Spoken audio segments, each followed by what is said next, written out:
పెద్ద ఎత్తున నామినేషన్లు వేయడానికి గల కారణం ఏంటి? నామినేషన్ల ద్వారా ఏ అంశాలు మీరు ప్రధానంగా జూబ్లీహిల్స్ ఎన్నికల్లో చెప్పబోతున్నారు?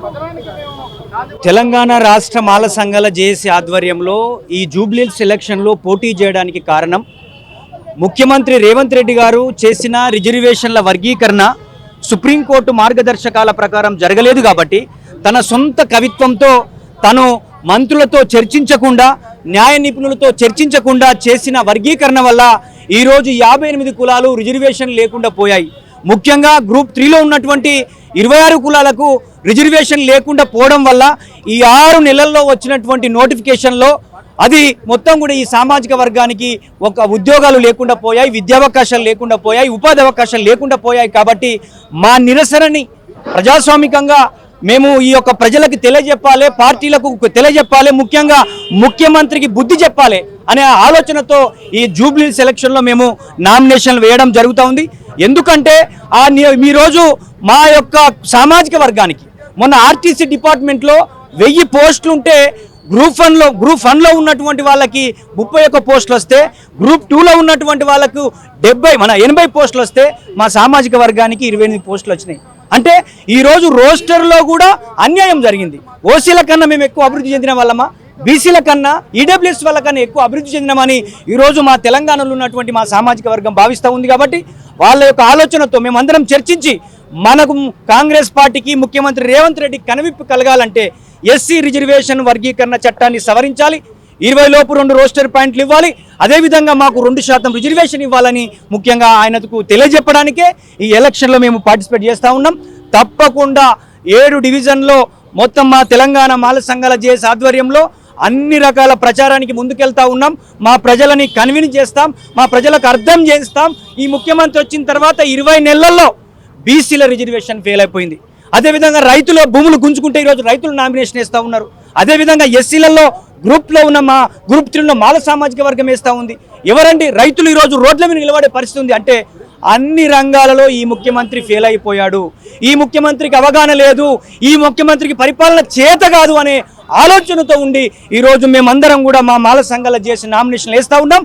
ముఖ్యమంత్రి రేవంత్ రెడ్డి గారికి నీకు ఈ ఆలోచన ఉంటే నువ్వు జ్ఞానవంతుడివి అయితే దీని మీద చర్చించడానికి నువ్వు సిద్ధమా అని చెప్పి వాళ్ళ పీసీసీ అధ్యక్షుడు చెప్పడం జరిగింది.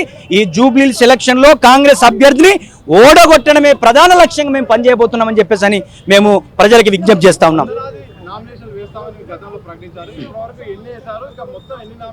ఇప్పుడు వందలాది మంది దాదాపుగా మేము అనుకున్నాం 300 మందికి తగ్గకుండా నామినేషన్లు వేయాలని అనుకున్నాం.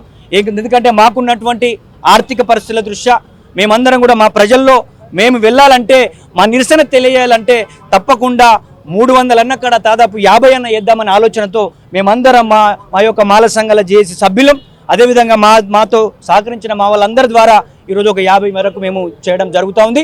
తప్పకుండా మాకు జరిగిన అన్యాయాన్ని, మేము నష్టపోతున్న విధానాన్ని, మాకున్నటువంటి బాధను వ్యక్తపరచడానికి మేము ఇదొక నిరసన రూపంగా ఈ యొక్క బ్యాలెట్కు సంబంధించిన ఎలక్షన్స్ కాబట్టి తప్పకుండా మా యొక్క అంశం చర్చ జరగాలి, మాకు అన్యాయం జరుగుతూ ఉంది అనే ఆలోచనతో మేము నామినేషన్ల పర్వాన్ని మేము కొనసాగిపోతా ఉన్నాం.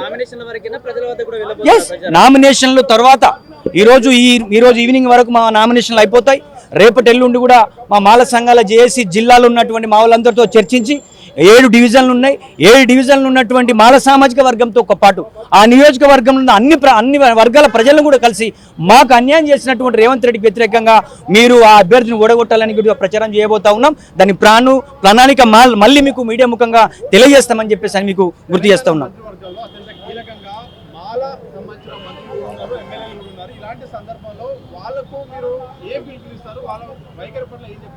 మాల మంత్రులుగా డిప్యూటీ సీఎంగా ఉన్నటువంటి బట్టి విక్రమార్క కానీ, అదేవిధంగా ఈరోజు వర్గీకరణ తర్వాత అయినటువంటి మంత్రి వివేక్ గారు కానీ, వీళ్ళపైన గురుతరమైన బాధ్యత ఉంది.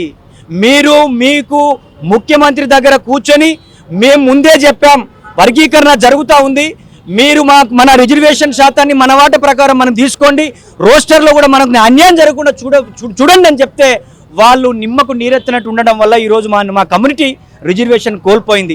అందుకే కాంగ్రెస్ పార్టీలో ఉన్న ఎమ్మెల్యేరా, ఎంపీలారా, అదేవిధంగా మంత్రులారా, మీరు కమ్యూనిటీ పైన ప్రేమ లేదు, మీ కమ్యూనిటీకి అన్యాయం జరుగుతుంటే మాట్లాడలేరు. ఇప్పటికైనా మేము పెట్టేటువంటి డిమాండ్స్ని, మా సామాజిక వర్గానికి రావాల్సిన అవకాశాలని మీరు ముఖ్యమంత్రిలో చర్చించకపోతే మిమ్మల్ని జిల్లాలలో కూడా మాల సామాజిక వర్గం వ్యతిరేకిస్తుంది, తిరగనివ్వదని కూడా వాళ్ళకు చెప్పదలుచుకున్నాం.